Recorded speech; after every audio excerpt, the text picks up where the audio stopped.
Di video kali ini kita akan mengaplikasikan strategi pencarian kita di video sebelumnya ke dalam database. Database yang saya buka di sini adalah PubMed, karena PubMed ini dapat diakses secara bebas. Di PubMed ini websitenya, kita harus melakukan pencarian di bagian Advanced Search-nya. Dengan begitu kita bisa memasukkan keyword di kolom-kolom yang disediakan. Misalnya di sini saya memasukkan keyword diabetes mellitus. Kemudian saya harus memastikan bahwa pencarian saya terdiri dari keyword yang ada di medical subject heading. Saya harus memeriksanya dengan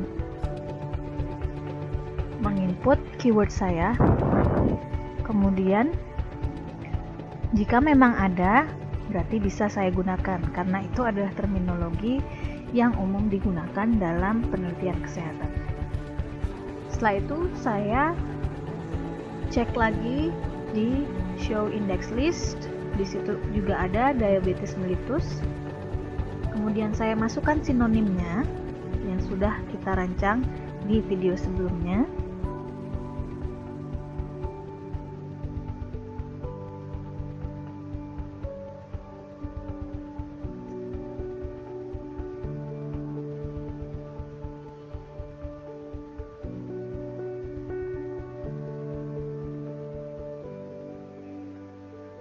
Jangan lupa, setiap sinonim kita hubungkan dengan boolean.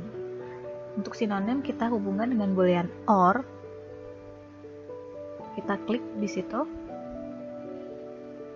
Kemudian kita masukkan keyword yang merupakan sinonim dari populasi, yaitu diabetes mellitus.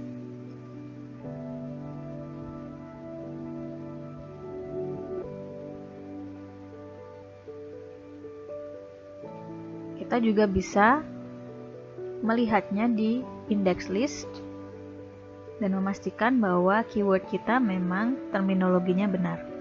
Setelah itu klik add to history.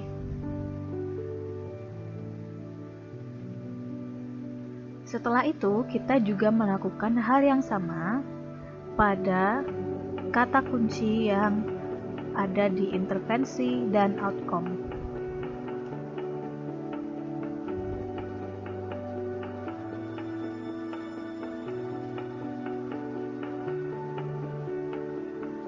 Di intervensi, kita memiliki kata kunci physical exercise.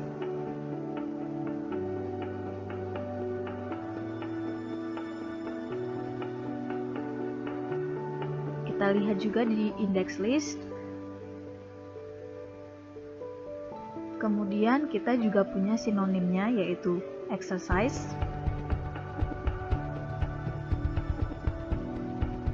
dan workout. Jika diperhatikan di sini, setiap kata ada tanda kutipnya. Fungsi dari tanda kutip ini adalah mencari kata-kata tersebut dalam satu kesatuan dan tidak terpisah. Sekali lagi, boolean yang kita gunakan untuk menghubungkan sinonim-sinonim ini adalah OR. Kemudian klik add to history. Setelah itu, terakhir kita masukkan kata kunci dari outcome. Di situ outcome-nya adalah microvascular complication.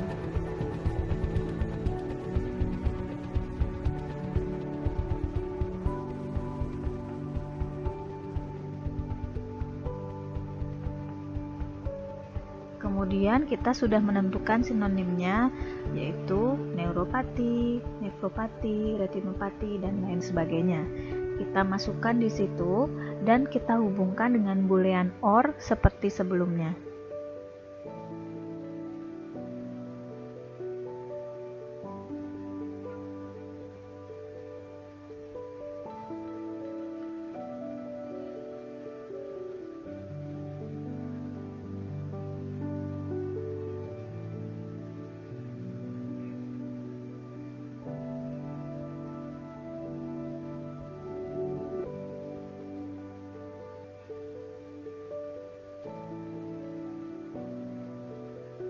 Add to History.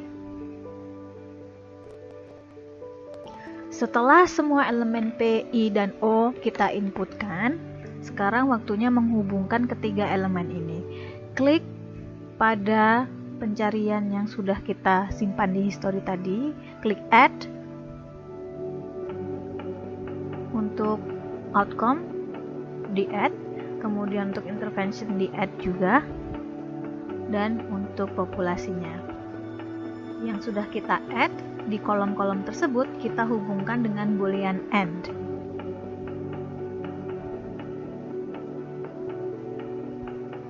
Setelah itu kita klik search.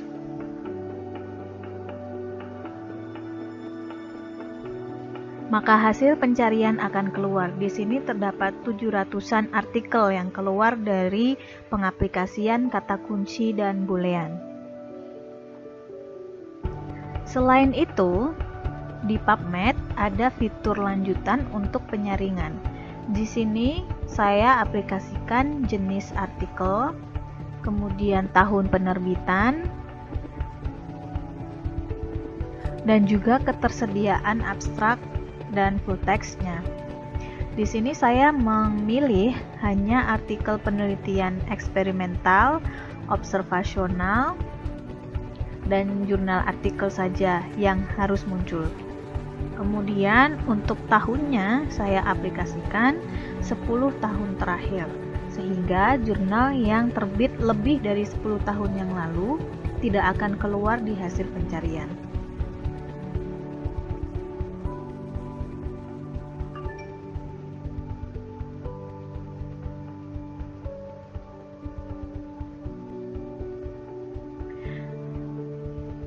Kemudian, hasil pencarian ini harus kita simpan di aplikasi bibliografi.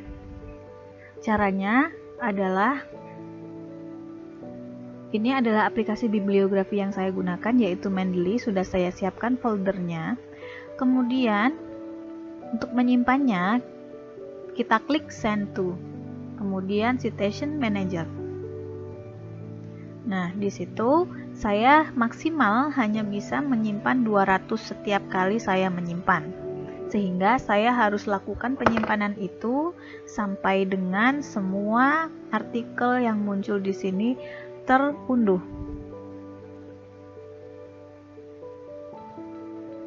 Setelah itu saya unduh dan filenya akan terunduh dalam format Citation Manager. Saya buka folder penyimpanan, kemudian file tersebut saya drag ke Mendeley, dan hasil pencarian tersebut akan muncul di situ. Dan perlu diingat, hasil yang di-download itu adalah judul dan abstrak saja, bukan artikel full text. Seperti yang saya katakan tadi, karena ini ada 700-an artikel, maka saya harus mendownload itu semua, mendownload citasinya yaitu judul dan abstrak, sehingga semua 700-an referensi tadi terekam dalam Mendeley. Setelah semua hasil pencarian terekam, maka saya harus melakukan penyaringan tahap pertama.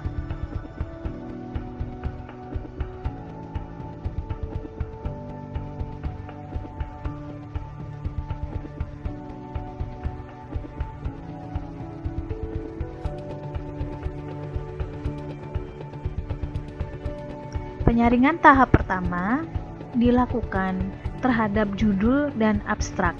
Di sini sudah ada judul dan abstrak yang sudah diunduh, tinggal penulis menyeleksi apakah dari judul dan abstrak tersebut, artikel tersebut memenuhi kriteria inklusi. Diingat, untuk seleksi atau penyaringan tahap pertama dilakukan terhadap judul dan abstrak saja, dan dipilih apakah referensi tersebut memenuhi kriteria inklusi, yaitu population, intervention, outcome, jenis penelitian, dan juga tahun penelitian.